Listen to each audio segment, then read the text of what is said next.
Domenico from the Room podcast with a very special guest. I have Randy Francis, amateur featherweight title challenger, happening next Saturday for Reality Fighting at Mohegan Sun. Randy, thanks for coming on, man. Last week, before this big fight, man, how you feeling? I feel great. Yeah, I just got done sparring down at Underdog with some really awesome guys. Excellent. So you're out of Strikezone MMA in Connecticut. How far is Underdog from your camp?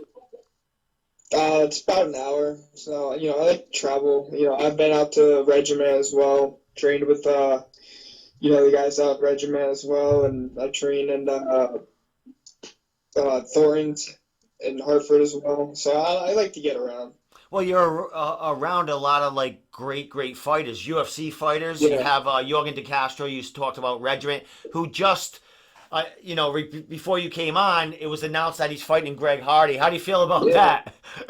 Oh, it's awesome. I remember seeing him call him out, but I kind of figured that Greg would just kind of disregard it. But it's cool that it's actually happening. Yeah, I'm for that. The only thing that sucks is that it's all the way in Ohio. I was hoping it'd be in Boston. Yeah, well, you know what? Hey, we take a road trip or whatever. You know what I mean? There's going to be a lot of people from Connecticut. We'll get the band going. Yeah, we'll get a bus. We'll get a caravan. We'll get the party bus going. So, my God, dude, fighting back at Reality. You're coming off a big-time first round TKO back in June. Dude, you got a big-time fight coming next week against Zach Richard, another champion coming into your home turf to try to take that vacant belt, bro. How you feeling about this fight? Oh, I feel great. I think the style matchup is just perfect for me because, he's 5-2, but his bread and butter is my A game. You know what I mean? He kind of just rushes in and he just looks for the takedown. That's really all he has, it seems. He doesn't really like to bang like I do. He just he gets that takedown, and then most of the guys that he's fought against, he takes them down and they don't have an answer for him on the bottom. So that's how he's actually won most of his fights, just basically ground and pound TKO or, slam or whatever.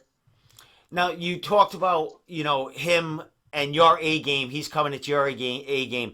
His A game is wrestling. We all know that. Where did you get your wrestling, and how does your wrestling match up with his? I got my wrestling at Strikezone University.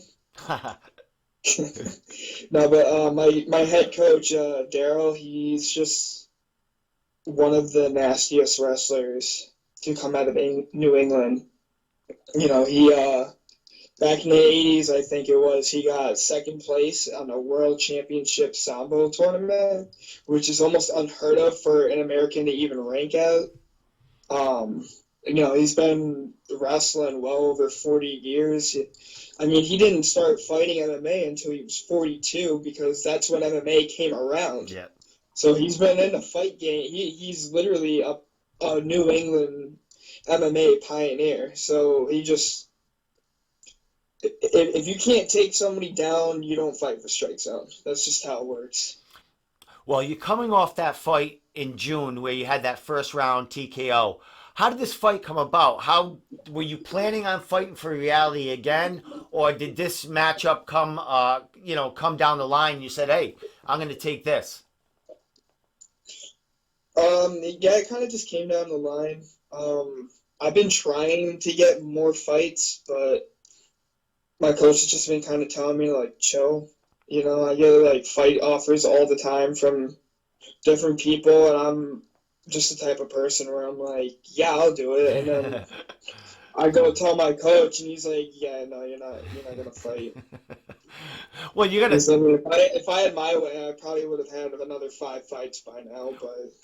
But my coach makes the final call, and I trust in him. He's been in a fight game much longer, so he obviously knows what's best for me. He's literally gotten guys to like the WEC championship, so he clearly knows what he's doing. Well, you're training with these killers all around, like the gyms that you speak of. Yeah. As far as having this fight, this is going to be your 12th amateur fight. I do believe if you come away with your hand raised, this is going to be a third amateur title that you captured. Yeah, this is my fourth title fight, and it would be my third title.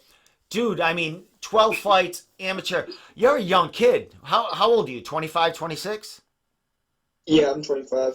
Well, you're in school. What are you looking forward to in 2020? Like, what is this MMA career? What is your ultimate goal in this MMA career you have? Well, right now, my goal is to start 2020 off with a brand new belt. And, I really want to fight for the organization called IMAF. I kind of got like the short end of the stick last time. I was supposed to fly out to Bahrain, which is kind of why I didn't accept any fights. I was supposed to do this week-long tournament where like I could have potentially fought up to like 5 times in a week. And then kind of at the last second, I kind of got screwed over. So they said they were going to make it up for me. So they got another tournament coming up in Mexico in April. So I really hope that I can get on there because they're partnered with the UFC. So like for like that's like the highest level as you can go as an amateur. So if I could do that and then like do well in it, like rank or place or even win, and then go pro off of there, it would be, a huge feather in my cap because, like you said, they're already partnered with the UFC. I mean, you can go on the UFC's YouTube channel, and they've actually posted highlights of the last tournament they did. Excellent. Well, Randy, that last fight in June, what have you been working on to up your game to this point? I've just been working with a lot of different people. That's the biggest thing. There's no question that I'm the hardest worker at Strikezone. So I like to go to other gyms, and I like to like see if I can outwork their hardest worker. Like I go to Thornton's and I look at William Knight and I'm like, all right, what is this fucking guy doing? And like, what can I do to be like him? And then like I think like 2 weeks ago I sparred with Matt Bissett and he just like fucked my liver with his fucking toe or whatever. It was a cool new trick that he showed me. So just like getting a taste of these guys who have already they kind of already they've been at that high level and kind of just getting it like a taste of like what they have, it helps like put it in perspective like where I'm at and how far I am from getting there myself. So training with all these killers that you're talking about, what does that do for your mind? How much of an edge? I mean, we know you have the skills, you've been there, but how much of an edge does that give to you mentally, knowing that you're in there with these kind of fighters that you're talking about, and what does that do for you as far as your confidence? I mean, it's definitely like a confidence booster, but at the same time, it's like a reality check. Because like sometimes, you can be like in the gym by yourself and you're hitting the bag and you're thinking like, yeah, I'm the baddest motherfucker. And then like, I fucking go spar with Matt Bissett and this motherfucker is like kicking me with his toes in my liver and dropping me. And I'm like, okay, like there's a lot more to learn. Or, like, William Knight is like fucking wrestle fucking me at Thornton's, and I'm like, yeah, there's more to learn. Like there's different levels to the game, and then they kind of like, if you're not exposed to like those different levels, it's like you kind of don't like you don't see the steps that you need to take to get there. Like I mean, you go like on William Knight's fucking Facebook and dude's always working out. Yeah. If he's not working out, then he's taping someone he's pushing, you know what I mean? And just kind of like seeing that, like, I see that, I take it in, I study it, you know, I'm like, all right, like he's making them do these workouts and then I'll go out on my own and I end up doing those workouts on my own, you know, I'm trying to push myself constantly. I've basically been training like 7 days a week. The only rest day I have is on Sunday, but even on Sunday I'm doing hot yoga. So, I mean, some people wouldn't consider that resting. Well, I mean, if it's putting you in, it's resting. If it's calming your mind and all that other stuff.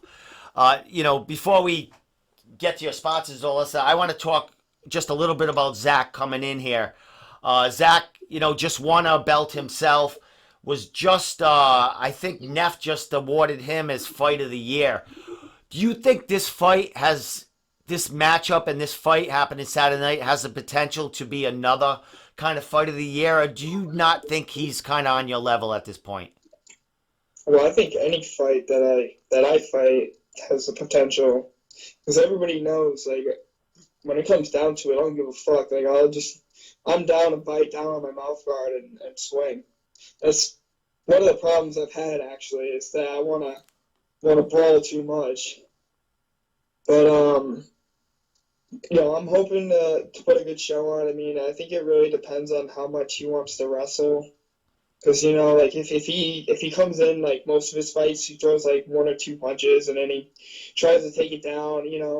It's gonna it's gonna be like a wrestling match or a grappling match. And I just got my purple belt like 3 weeks ago, so I think he's a good wrestler, but like I'm working with high level wrestlers at Strikezone. I had a guy that I think he was like a D1 or D2 wrestler working with me. For the past month, he's been coming down once or twice a week. He's in college at Pennsylvania. But I mean, I think like the wrestling is all he has, and just a lot of the guys he's fought, they just don't have an answer for it. And I've already been there and done it, with wrestlers. Like my first amateur fight, I got wrestle fucked, so that's why we worked on it so much going forward. I don't know, it's not anything that I'm worried about. Excellent. Well, I mean, you're fighting the best in New England. You're going in there and putting it all out there. You grind fights out. You stand toe to toe if you have to. If you have to grind it on the ground, you do, man. Been watching you for a while, man. You're a hell of a guy online. You're a funny dude. Man, you kind of got it all as far as like a young fighter ready to blast off and head into 2020. Also, dude, with the sponsorships, everything, you got things working outside, inside the cage, man. If you could give any advice, because you've been at it for a while, to these amateur fighters coming up in this game, what can you tell them? I mean, because, if we speak, you and I speak online here and there about sponsors and that you have to get your name out there. What can you tell these kids that'll kind of help them in 2020 to kind of get on the map and get themselves out there? I mean, if you're like serious about fighting, you gotta make a fucking Facebook page because you got like my Facebook page. I had like it's like a like you're saying the business page on Facebook. You need an Instagram. You need a Twitter. I mean, nobody really uses Twitter around here, but just have it, I have at Randy Francis MMA across like 6 different platforms, and nobody I know even uses like 4 of them, but I just claimed it just to have it. And I mean, you gotta go from business to business and ask people to sponsor you. A lot of fighters, they don't have the humility to ask people for money. I mean, it's really I'm for like every 10 people, I got like one person that said maybe to sponsor me. I would literally go to plazas and just ask like 20 businesses if the business owner was in, and if they were in, it would be like, would you like to sponsor me? Like, oh, sorry, they give me a million excuses, but you kind of just don't take it personal, and you just go on to the next one. Eventually, somebody's gonna say yes, and you got your first sponsor. You get like $100 or whatever, and then eventually, if you get like 20 people to say yes, you got fucking $2,000 for what? You just to wear their logo on your ass. Well, yeah, definitely, man. And there's a lot of room on, shirts and asses to put those logos. That's for sure, man. Yeah, So, right. so Randy, man, thanks for coming on, bro, man. The first time I've actually interviewed you, on the Room podcast, man. We spoken online. I've interviewed you in the cage after winning one of your amateur titles, man. I appreciate you coming on the last week before this big title fight of yours, man. Last thing, I know you got a ton of sponsors. I don't know if you can remember them all or whatever, but if you can, shout them out, shout thank yous. Well, And actually, I was smart this time, and I only have like two sponsors, but they took care of me. I got the Minx, always gotta have the Minx. They basically they've always supported me. I've actually even put in some hours down there, helping them out with the business, helping their employees out. And then the other one is Boys for MMA Roundhouse. They're another podcast like yours. They really helped me out. And as far as for shirts, I mean, honestly, I'm not going to lie, I left some money on the table. I didn't really feel like asking a bunch of people because I really wanted to make sure that I got all the hours in I could for training. So I only got sponsors for my shorts. So that's it. Just those two. Boys for an MMA Roundhouse. You can find them on Facebook. And the Minx Cabaret. You can find them in Groton and Hartford. excellent. Show the team hoodie right there. Yeah, we got the Strikezone There you team go, hoodie. man. Brand new boxing hoodie. Excellent, my man. Last thing, Randy. Social media. How do we get in touch with you? You got another week to sell tickets. I think you said you only had a few left, but I'm sure you can gather some more up if people want them. Yeah, you can find me basically on any platform at Randy Francis MMA. So my Facebook, it's Twitter, it's Instagram, it's just at Randy Francis MMA. I'm just across the board. Excellent. Shit, you can even find me on TikTok. That's the way it should be. The name should be the same at every social media site, every platform. That is another piece of advice for upcoming fighters. Find something unique and stick to it, like a fight name. That's another thing I gotta figure out. I gotta figure out a fucking fight name. Well, when you turn pro, your coaches can give you a fight name at that time. Yeah. Randy, I appreciate the time, man. And we'll be seeing you next Saturday night fighting for that vacant amateur featherweight title at Reality Fighting, January 4th, Mohegan Sun. Thanks so much, Randy. We'll be talking to you very soon. All right, thank you.